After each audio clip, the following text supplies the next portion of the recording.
来继续来到立法院，这礼拜会当讲是进入到三马精猪肉的礼拜，要正式来审查9项的行政命令。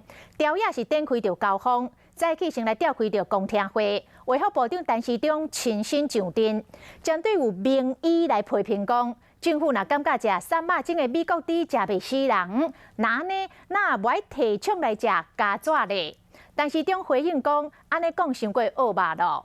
也有立委甲问讲，爱你食美国猪是不得已的，是毋是安尼咧？陈时中来点头。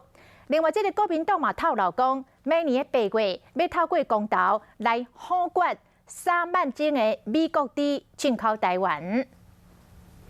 卫福部长陈时中挂着喙安来到立法院参加美国猪肉进口的公听会，有医生就批评讲，若是政府感觉有莱克多巴胺的美国猪肉食袂死人，所以会当食，安尼规矩叫大家去食家爪。有一点严重了，然后我想我们就没有用说吃了会死，我们就说在这样的一个安全容许量之下，它是安全的。强调要有科学的证据，但是学者参立委也是质疑伊的安全性。教育部、国防部、警政署也个体育署拢表态讲，拢袂让学生啊、部队、警察、消防队啊个运动员来食有莱克多巴胺的猪肉。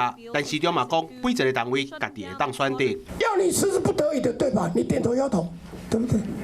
对，好，对，很清楚的，你点头嘛。国民党的立委佮继续问，若是明年1月到8月拢总食台湾猪肉，安尼有同意无？我不反对。啊，不反对哦。明年1月台湾就要放宽美国猪肉的进口，那样就讲也佮有部署通啊对付。我们有公投，所以8月一起公投去反对这个政策，把它干掉。不过，即摆看起来1月份若要放宽美国猪肉的进口，那样已经无法度动。这场美国猪肉所引起的风波，可能会烧到8月，到时阵可能以公投来处理。